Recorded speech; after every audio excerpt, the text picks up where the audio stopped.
Engkau kebahagiaanku, sukacita dalam hatiku. Apapun terjadi di hidupku, Tuhan Yesus cukup bagiku. Walau hidup ini aku sendiri, Engkau setia menemani. Walau tiada harta dan kehormatan, Tuhan kekayaan abadi.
Walau hidup ini aku sendiri, Engkau setia menemani.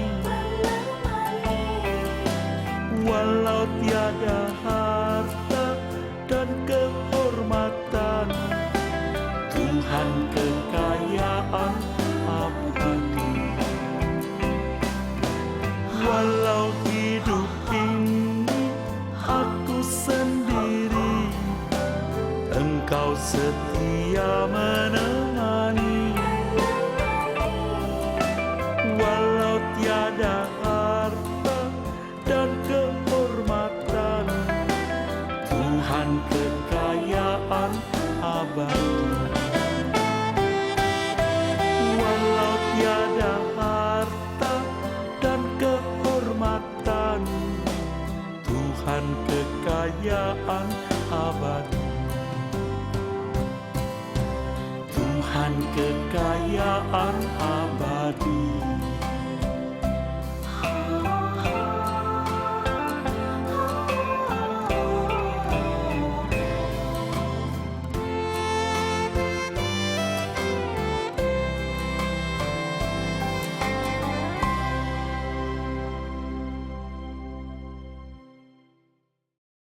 Shalom saudaraku, salam sejahtera dalam kasih Tuhan kita Yesus Kristus. Kita kembali jumpa dalam program Suara Kebenaran. Yang melalui program ini kami berharap saudara mendapatkan kebenaran yang murni, kebenaran yang sejati, ajaran orisinil dari Tuhan kita Yesus Kristus, yang akan sangat berarti, sangat kuat, sangat signifikan mengubah hidup kita. Saudara, kegiatan pelayanan gereja atau kegiatan pelayanan pada umumnya harus terfokus pada bagaimana setiap orang percaya menemukan Tuhan. Ini prinsip. Kegiatan pelayanan gereja dan pelayanan pada umumnya harus terfokus pada bagaimana umat Tuhan, bagaimana orang percaya menemukan Tuhan. Saudaraku, ada dua alasan. Maksud saya ya, ada dua kesalahan yang juga menjadi alasan gereja melakukan kegiatannya.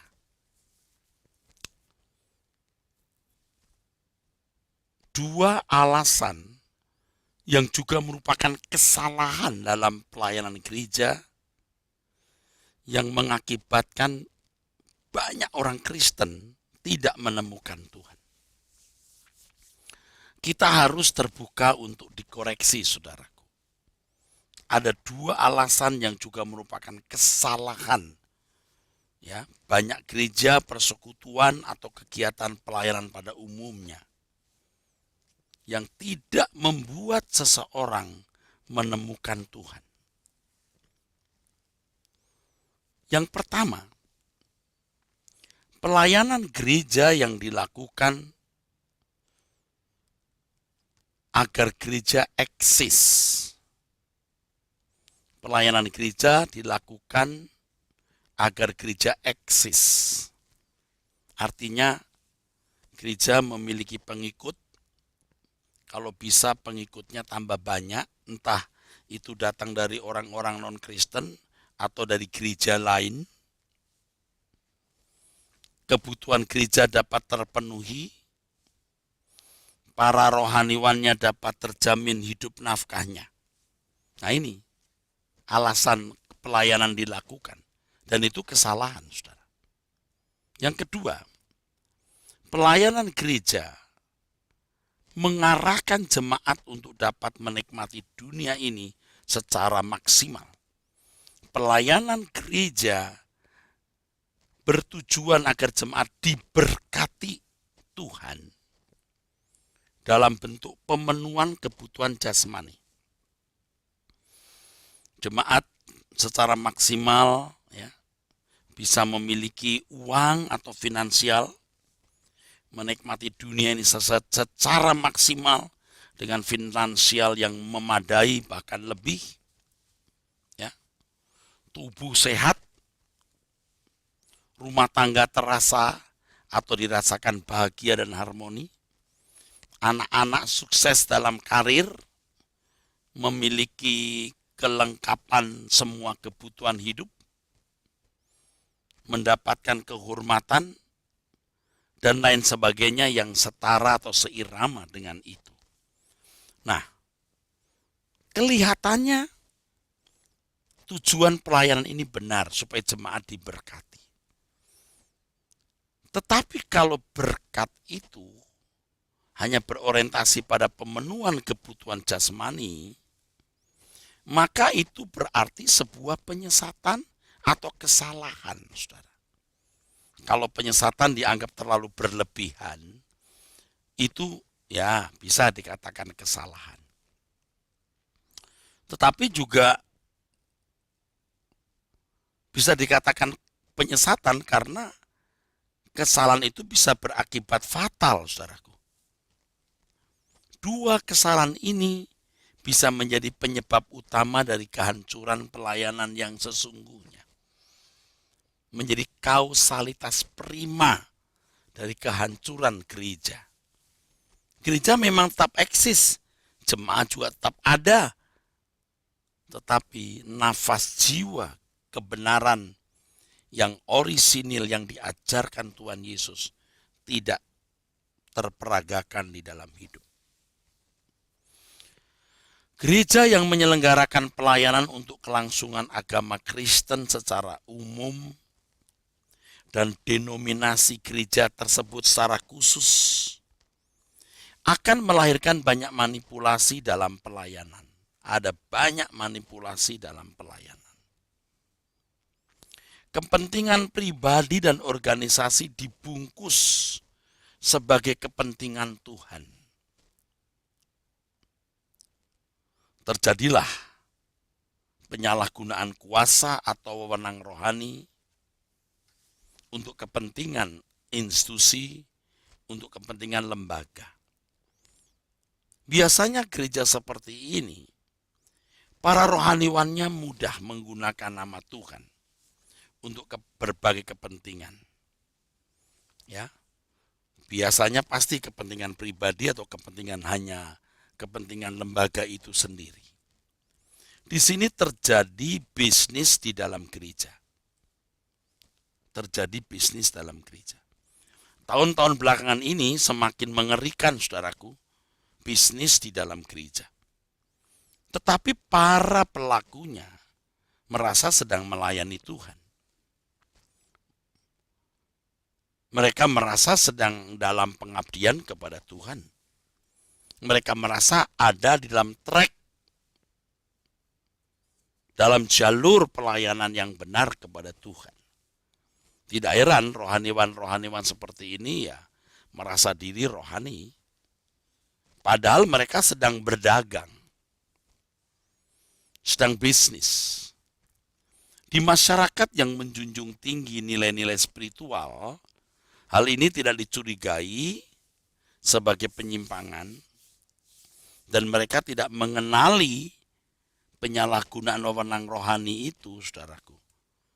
Biasanya masyarakat menerima saja dengan sikap percaya.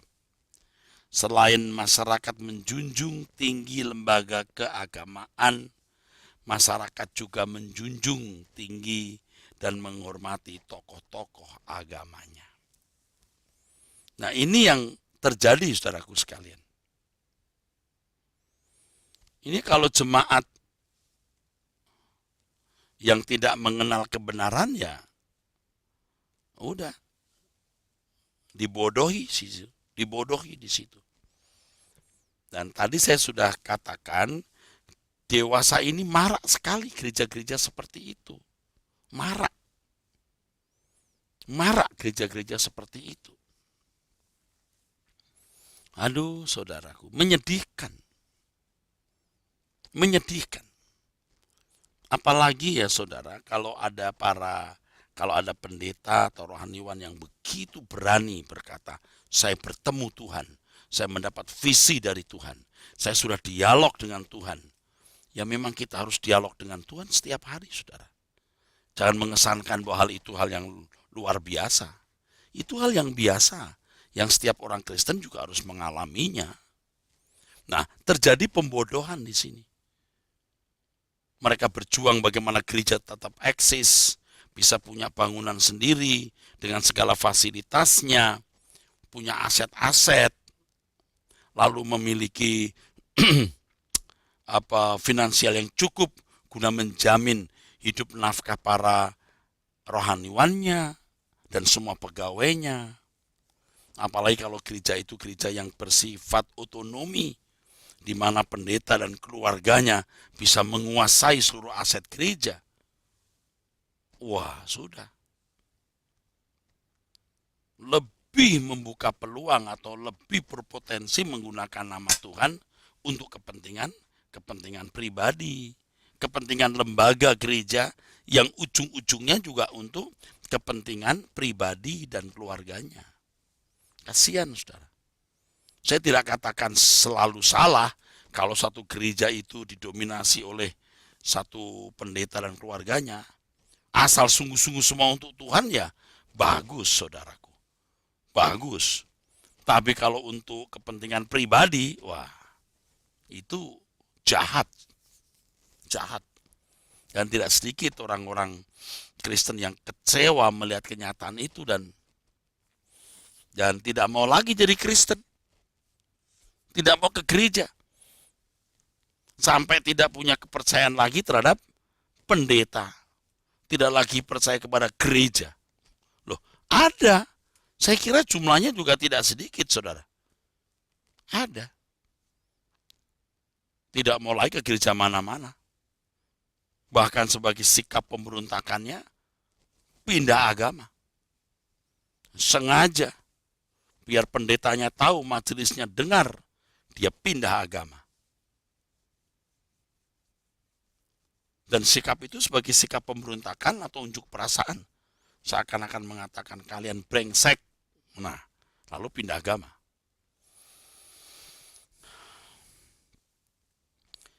Nah, kesalahan yang pertama tadi. Yang kedua, gereja yang menyelenggarakan pelayanan untuk kelangsungan agama Kristen secara umum itu. Ya, dan denominasi secara khusus.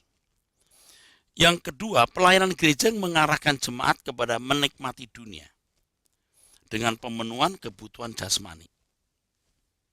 Ini menyesatkan. Sehingga jemaat tidak diarahkan kepada maksud keselamatan diberikan. Keselamatan diberikan agar jemaat fokus sepenuhnya pada proses dikembalikannya manusia kepada rancangan Allah semula. Ini kan begitu, saudara. Keselamatan diberikan agar jemaat fokus sepenuhnya kepada proses dikembalikannya manusia kepada rancangan Allah semula. Untuk proses ini, orang percaya harus meninggalkan percintaan dunia dan merasa cukup dengan apa yang ada. Ini standar. Dengan pengarahan yang salah. Jadi bagaimana jemaat diberkati, finansialnya cukup, rumah tangga terasa harmoni dan bahagia, anak-anak sukses dalam karir, dalam studi, dalam karir, dalam bisnis, ya. Semua hanya berorientasi pada perkara fana dunia. Ini secara tidak langsung telah memarkir jemaat di dunia ini. Dan tanpa disadari, saudara, kuasa kegelapan mempersiapkan banyak orang Kristen masuk ke dalam kegelapan abadi. Jemaat tidak menjadi rohani. Mereka tidak menyadari bahwa dunia ini bukan rumah mereka. Tidak ada kerinduan bertemu dengan Tuhan untuk masuk kerajaannya. Jadi menciptakan jemaat yang duniawi. Orang Kristen yang baik, yang rajin ke gereja, tapi duniawi. Nah, seharusnya pelayanan gereja mengarahkan jemaat untuk menemukan Tuhan. Dan menemukan Tuhan bukan hanya di gereja, justru tidak. Di gereja jemaat menemukan ajaran, tuntunan, bagaimana berjalan dengan Tuhan. Tetapi kehidupan setiap hari melalui segala peristiwa, di situ jemaat harus merasakan kehadiran Tuhan dalam interaksi konkret dengan pribadi Allah yang menjuruskan jemaat kepada kesucian hidup dan kesempurnaan. Dan itu tujuan daripada kekristenan yang sesungguhnya. Itu tujuan kekristenan yang sesungguhnya, saudara. Itu tujuan kekristenan yang sesungguhnya. Itu. Jadi saudaraku sekalian, Tuhan harus dialami oleh jemaat setiap waktu. Jika belum benar-benar mengalaminya, maka anak-anak Allah harus bergumul, orang percaya harus bergumul, jemaat harus bergumul dengan segala upaya dan usaha untuk mengalami Tuhan. Harus diingat bahwa menemukan pengetahuan mengenai Tuhan bukan berarti sudah menemukan Tuhan. Nah, kalau pelayanan hanya bertujuan supaya gereja eksis dan jemaat diberkati dengan ukuran berkat-berkat, ya, pemenuhan kebutuhan jasmani, ya tidak akan dipersoalkan bagaimana jemaat mencapai kesucian dan kesempurnaan Allah melalui proses hidup setiap hari. Menurut mereka yang penting ke gereja setiap minggu, ya. Ayo penuhi gereja, bantu seluruh aktivitas kegiatan gereja. Di gereja orang merasa sudah menemukan Tuhan. Di gereja orang sudah merasa berbakti. Di gereja orang sudah merasa menyembah Tuhan. Padahal menyembah itu artinya memberi nilai tinggi Tuhan, proskuneo. Dan memberi nilai tinggi Tuhan tidak cukup, ya, diekspresikan dengan nyanyian, pujian. Tetapi dalam tindakan konkret setiap hari. Pengetahuan mengenai Tuhan memang harus dimiliki dan benar, ya, benar-benar benar, murni. Tetapi mengalami Tuhan secara real harus benar-benar dialami, saudara. Gereja harus berani berkata bahwa jemaat yang rajin ke gereja ini belum tentu selamat Sebab keselamatan itu kan dikembalikan ke rancangan semula Allah, saudaraku. Ya kan? Keselamatan itu kan bukan sekedar terhindar dari neraka dan diperkenankan masuk surga. Nanti setelah mati. Keselamatan harus dikerjakan sekarang. Merupakan proses. Selama belum memiliki pengalaman dengan Tuhan secara langsung, belum memiliki hubungan interaksi yang real, yang konkret, jangan berhenti bergerak untuk memburunya. Jangan merasa puas sudah ke gereja, jadi anggota yang aktif, udah cukup puas. Untuk ini seseorang tidak boleh merasa puas dengan ilmu tentang Tuhan yang telah dimiliki atau pengalaman spektakuler yang pernah dialaminya. Mengalami mujizat belum berarti mengalami Tuhan dalam arti yang utuh atau penuh, saudaraku. Jadi kalau dua kesalahan itu dilestarikan, wah gereja hancur, betul. Jemaat miskin dalam pengalaman konkret dengan Tuhan. Ya faktanya memang demikian, saya mengutarakan ini ya bukan berdasarkan kata orang. Saudara kalau jujur periksalah, kalau saudara cukup memiliki kecerdasan roh untuk mengamati fenomena real dalam kehidupan jemaat ini, saudaraku. Dari kecil saya Kristen. Rumah kami pun kadang-kadang juga dipakai untuk kebaktian pertengahan minggu, saudara. Ya, jadi saya melihat itu, fakta itu setelah saya dewasa, setelah saya mengalami pertumbuhan di dalam iman, saya bisa melihat kesalahan tersebut. We were wrong, I was wrong, aku salah dulu, kami salah dulu.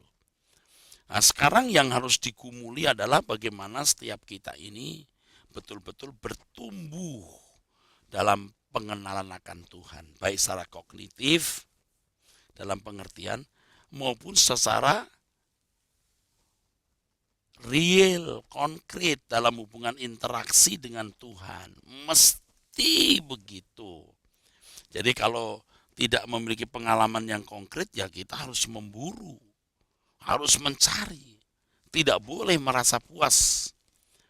Nah, tanpa disadari banyak orang Kristen yang diparkir dalam kepuasan semu itu, merasa sudah jadi Kristen, rajin ke gereja, apalagi sudah mengambil bagian dalam pelayanan. Wah, udah.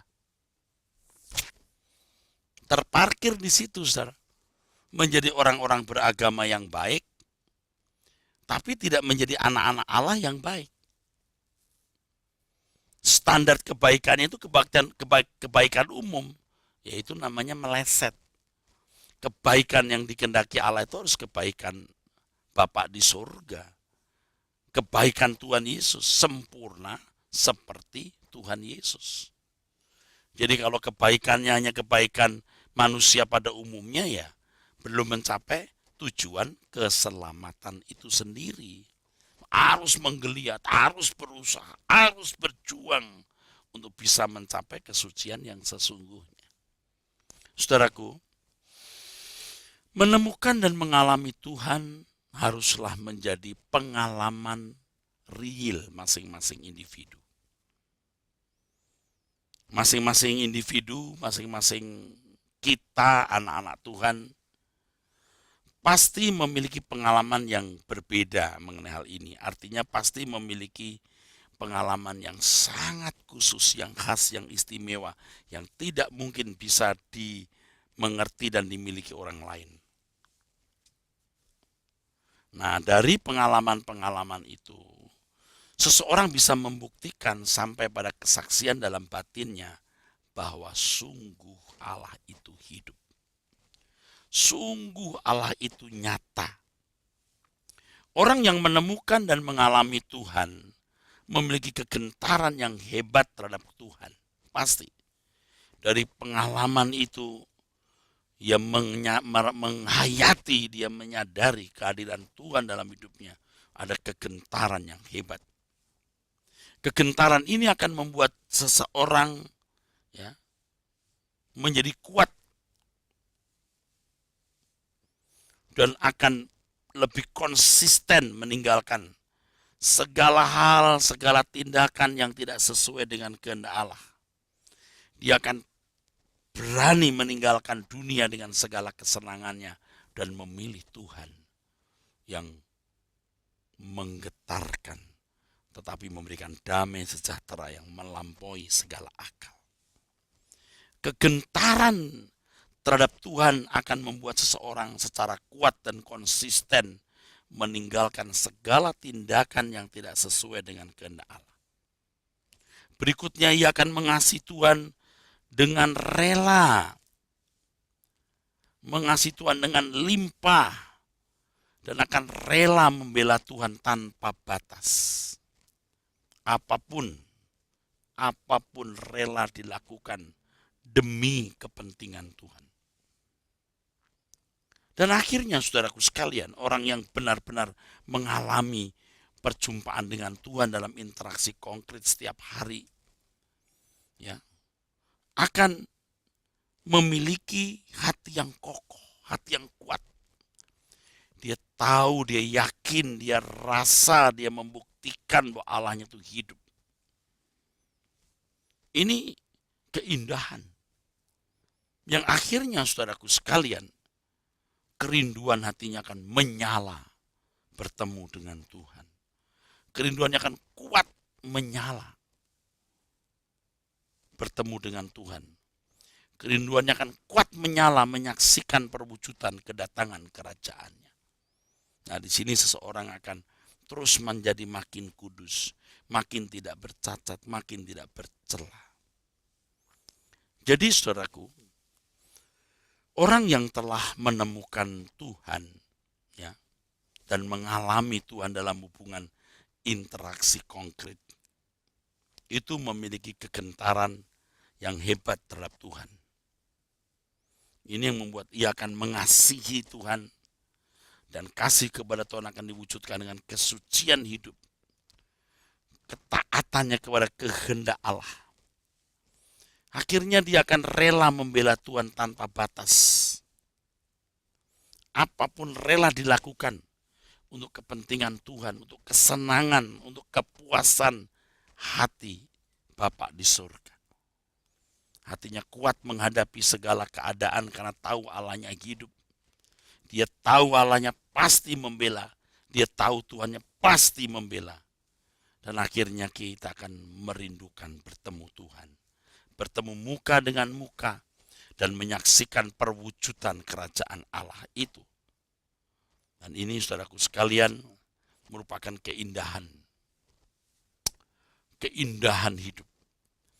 Keselamatan dalam Tuhan Yesus Kristus menyediakan ini, saudaraku. Menyediakan ini. Jangan sia-siakan keselamatan yang Tuhan telah sediakan ini.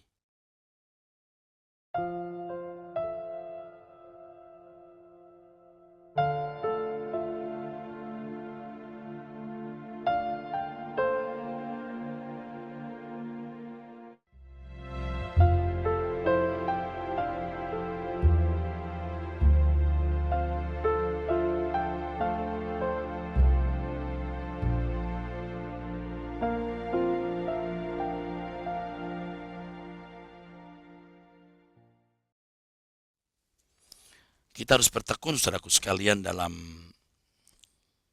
mempelajari kebenaran ini, saudaraku. Harus bertekun. Sebab kalau tidak, saudaraku sekalian, kita tidak akan mengalami pertumbuhan yang berarti. Kita harus ingat bahwa hidup di dunia ini, kita hanya persiapan untuk kehidupan yang sesungguhnya nanti di belakang langit biru. Jadi hidup yang kita miliki hari ini sebenarnya bukanlah hidup ideal yang Tuhan kehendaki. Bukanlah hidup yang ideal yang Tuhan rancang. Kehidupan yang dirancang Tuhan untuk dinikmati oleh orang-orang yang dikasihinya adalah nanti di belakang langit biru. Saudaraku sekalian, harus diakui bahwa menemukan pengetahuan tentang Tuhan bukan hal yang sulit. Ya. Walaupun tentu untuk menemukan pengetahuan tentang Tuhan yang benar lebih sulit. Tetapi kalau bicara soal seluk-beluk Tuhan dengan berbagai teorinya, sesuai dengan perspektif masing-masing pembicara atau penulis buku, kita bisa dapatkan begitu limpah melalui buku, pendalaman Alkitab, khotbah-khotbah, ya, CD, dan berbagai media lain, sampai pada pendidikan sekolah tinggi teologi. Pengetahuan mengenai Tuhan ini tersedia sangat limpah, sangat limpah. Tidak sulit untuk memperoleh pengetahuan mengenai Tuhan. Tetapi jauh sangat lebih sulit menemukan Tuhan sendiri. Nah, menemukan pengetahuan mengenai Tuhan bukan berarti menemukan Tuhan sendiri. Mudah menemukan pengetahuan mengenai Tuhan, mudah sekali, banyak. Tetapi menemukan Tuhan, wah, itu hal yang berbeda, saudara. Ya, ingat, menemukan pengetahuan atau ilmu tentang Tuhan atau teologi bukan berarti sudah menemukan Tuhan.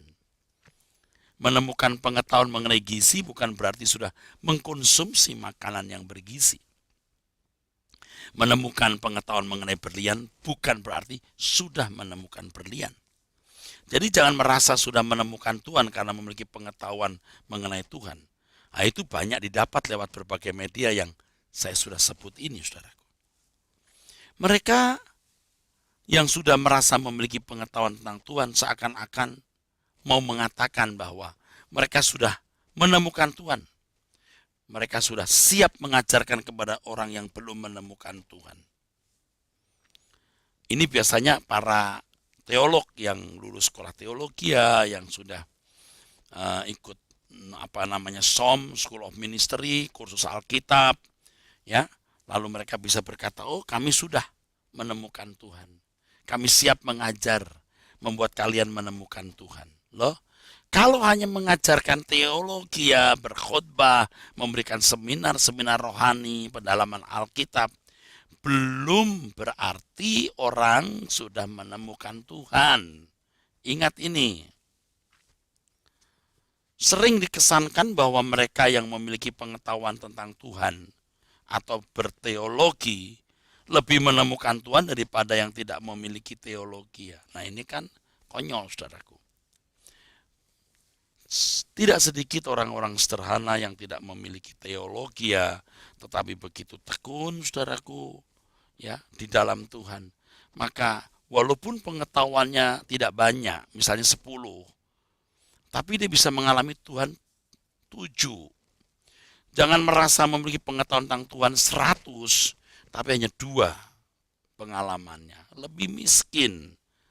Dan kadang-kadang saya memperhatikan ketika saya menjadi dosen, sekarang pun masih sebagai dosen sekolah tinggi teologi, ada mahasiswa-mahasiswa yang dulu ketika datang dari daerah, wah, rajin berdoa. Tapi setelah menjadi sarjana atau mendekati menjadi sarjana, makin tidak suka berdoa. Ajaib, ya. Ngawur, saudaraku. Nah, saudaraku sekalian, jemaat yang sedikit pengetahuannya mengenai Tuhan merasa bahwa mereka belum menemukan Tuhan dan sangat sulit menemukan Tuhan. Sampai pada pemikiran bodoh, menganggap bahwa yang dapat menemukan Tuhan hanya mereka yang memiliki teologi dari sekolah tinggi teologi dan berbagai sumber lainnya. Mereka menganggap bahwa yang dapat menemukan Tuhan hanya mereka yang memiliki teologi dari sekolah teologi dan berbagai sumber lainnya. Pemikiran ini salah sekali. Ini membuat jemaat memiliki mental block mengenai Tuhan. Artinya mereka merasa tidak mungkin dapat menemukan Tuhan. Dan pengetahuan teologianya minim banget katanya. Saudara, Tuhan itu hidup, hadir. Temui Tuhan. Tentu juga harus disertai dengan pengajaran yang benar. Seberapa yang Anda miliki bisa menjadi bekal saudara menemukan Tuhan. Nah, kalau ada jemaat yang bermental block, berpikir tidak mungkinlah bisa menemukan Tuhan seperti para teolog, ia akan terkungkung dalam penjara kebodohan. Mereka merasa bahwa mengenal Tuhan dan menemukan Tuhan bukanlah bagian hidup mereka. Seakan-akan mereka terlahir bukan untuk menemukan Tuhan. Yang bisa menemukan Tuhan itu hanya para teolog, ya, rohaniwan, lalu mengajarkan kepada mereka. Mereka hanya menjadi pendengar. Nah, ini kembali seperti zaman perjanjian lama. Hanya imam besar yang bisa menemui Tuhan. Sedangkan umat hanya di pelataran nunggu berkat. Padahal setiap kita adalah orang-orang yang memiliki materai Roh Kudus. Setiap kita dimungkinkan untuk menemukan Tuhan. Dan memang harus menemukan Tuhan. Dengan bermental blok, banyak orang-orang Kristen terpenjara, saudara. Terkungkung dalam kebodohan. Terpenjara dalam pasungan kebodohan. Mereka merasa bahwa mengenal Tuhan dan menemukan Tuhan bukanlah bagian hidup mereka. Waduh. Seakan-akan mereka terlahir bukan untuk menemukan Tuhan. Waduh. Padahal justru kita hidup di bumi, kita terlahir hanya untuk satu saja, menemukan Tuhan. Jadi dengan kesalahan ini betapa mengerikan keadaannya. Sebab tidak menemukan Tuhan berarti tidak menemukan keselamatan. Sesungguhnya setiap orang terlahir atau tercipta hanya untuk menemukan Tuhan. Harus berani melangkah. Bahwa kita di dunia ini terlahir, tercipta hanya untuk menemukan Tuhan. Setiap orang harus memiliki kesaksian dalam batinnya bahwa Allah itu hidup, Allah itu nyata dalam kehidupan ini. Kalau seseorang berhasil mempercayai Tuhan, bahkan memiliki pengalaman keajaiban dalam hidupnya mengenai mujizat Tuhan, bukan berarti dia sudah menemukan Tuhan secara benar, secara proporsional.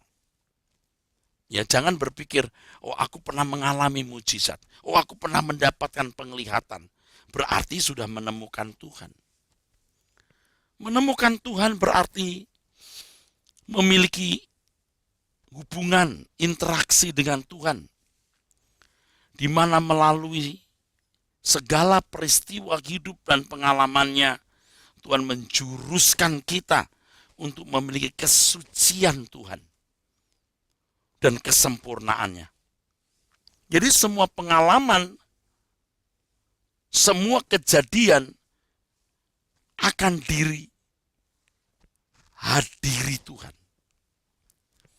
Di situ terdapat kehadiran Tuhan yang menjuruskan seseorang kepada kesucian Allah dan kesempurnaannya.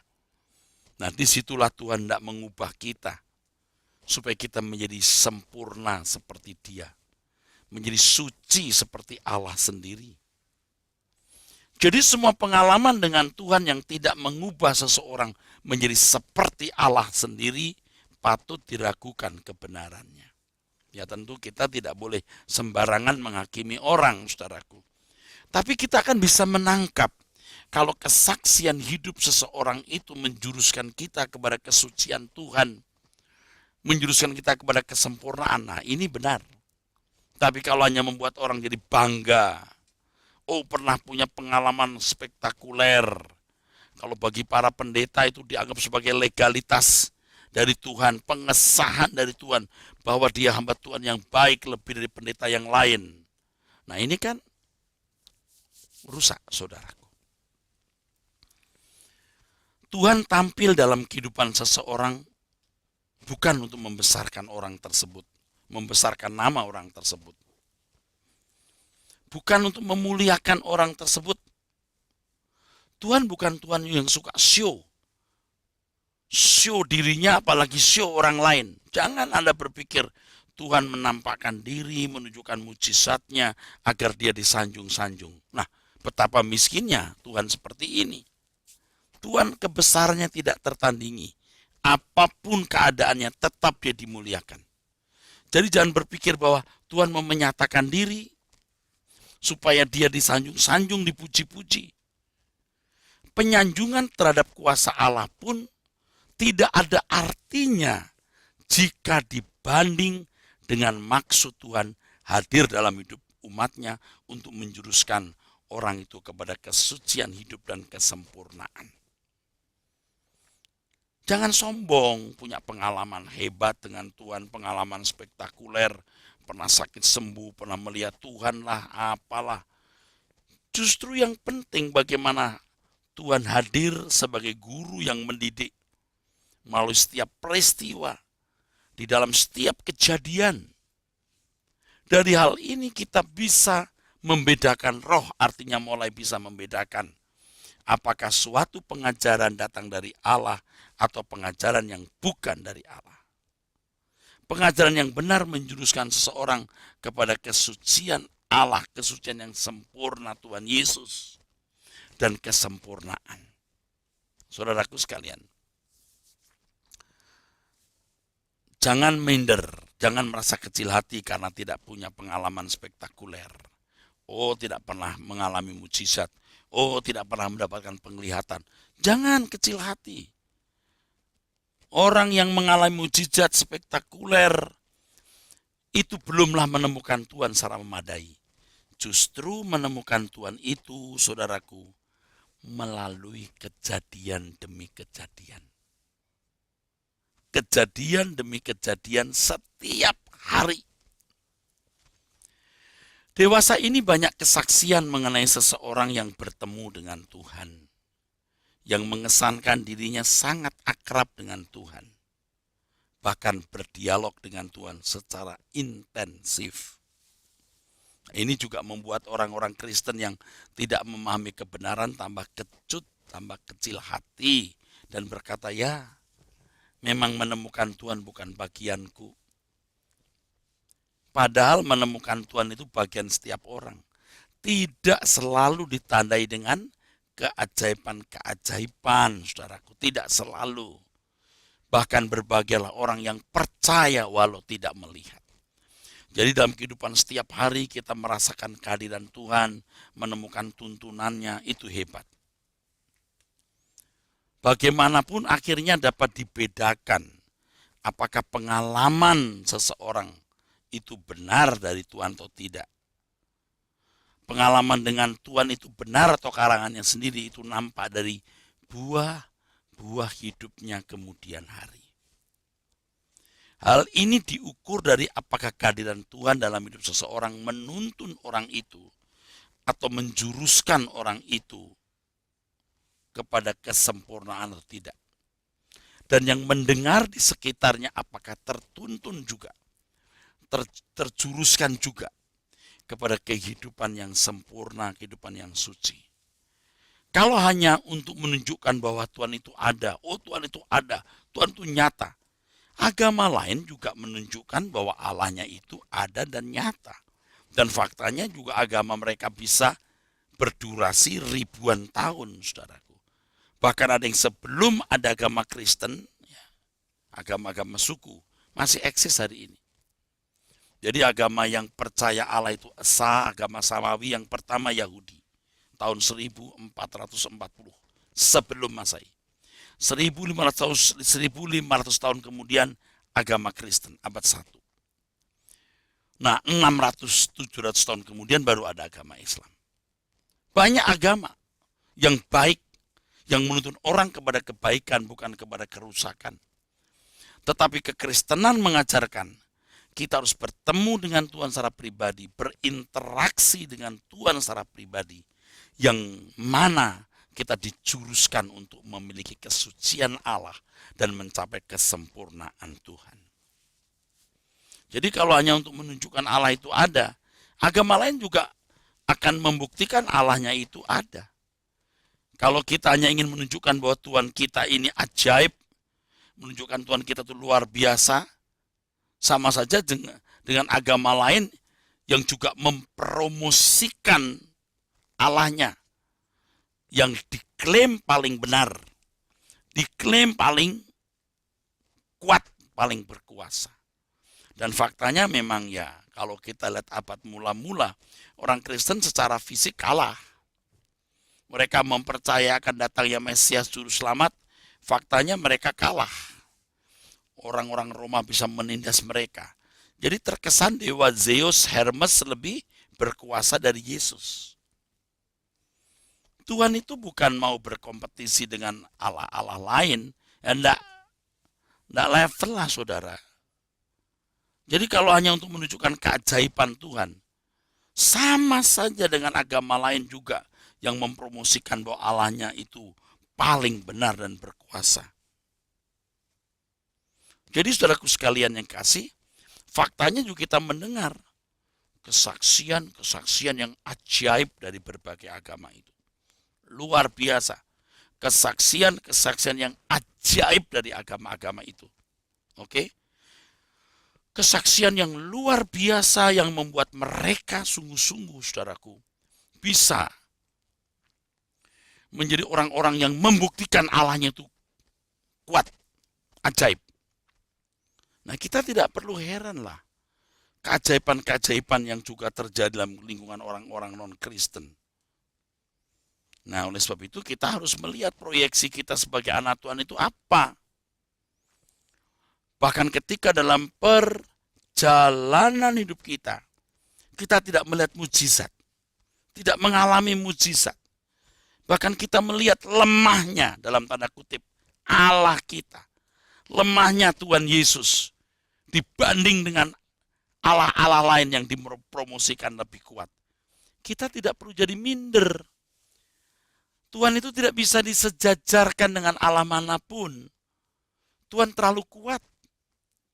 Tuhan tidak mau show agar dirinya itu dibuktikan sebagai Allah yang kuat dan Allah yang benar. Kalau kuat itu pasti benar. Loh, itu kan bodoh.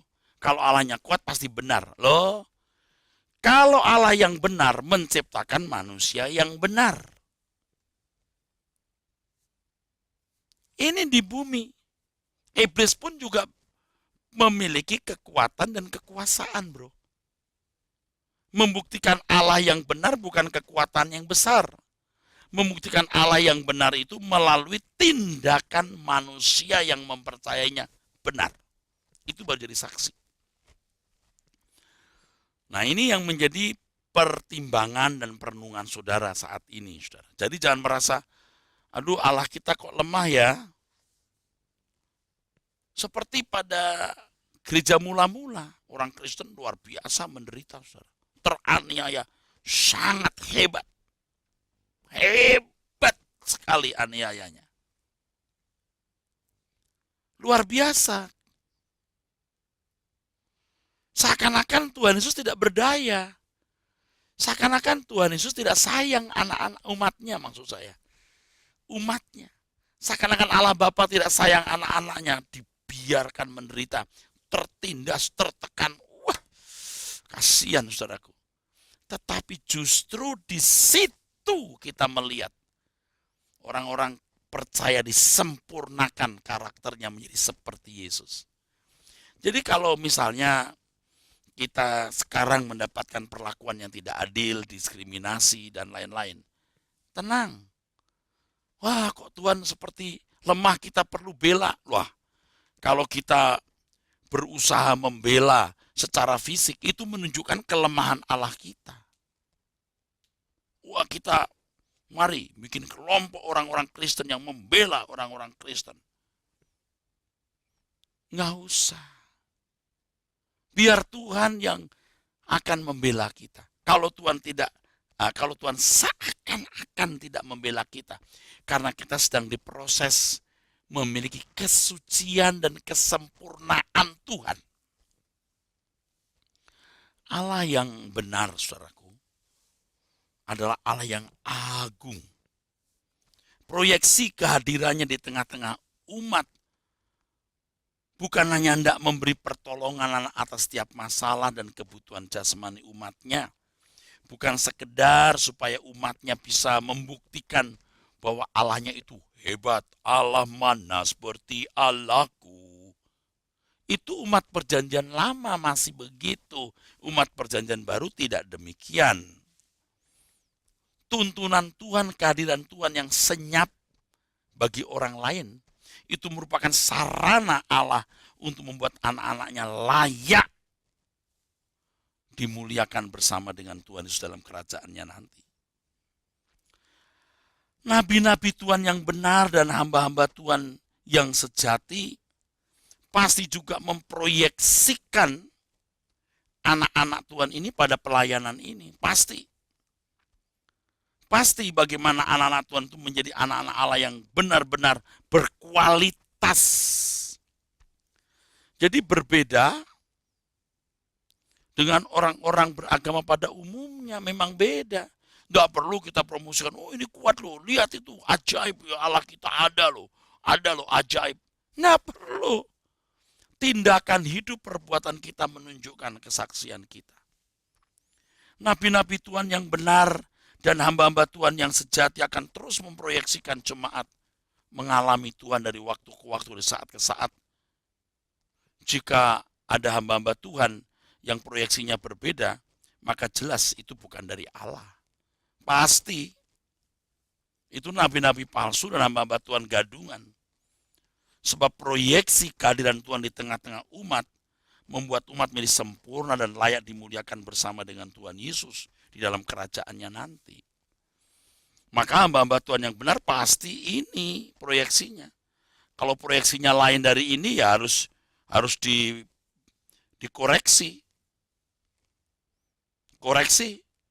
Dan kalau saya boleh menggunakan kata lain ya harus dicurigai. Ini hamba Tuhan benar atau tidak?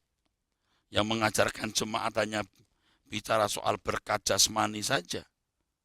Nah, ini fakta yang harus kita lihat, saudaraku sekalian. Fakta yang terjadi dalam kehidupan kan begitu, dan ini menyesatkan.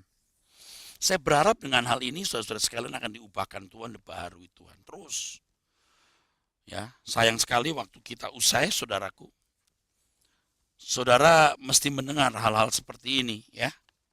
Jangan cuman hanya bicara mengenai Allah yang kuat, yang dahsyat, yang heran, yang ajaib, yang memberkati umat dengan pemenuhan kebutuhan jasmani, memberikan sukses, karir, sukses studi, lalu berkata Allah menjadikan kita kepala bukan ekor. Itu semua pengertian-pengertian yang dangkal dan miskin. Saudara bisa mendownload khotbah-khotbah seperti ini, saudara bisa mencarinya di internet, ya Erastus Sabtono, Anda akan menemukan begitu banyak kebenaran di sana. Demikianlah perjumpaan kita pada kesempatan ini, saudara. Nantikan kami di program yang sama di lain kesempatan, kami akan hadir menjadi berkat. Kiranya Tuhan berkati saudara-saudara sekalian. Sampai jumpa. Haleluya. Sola Gracia.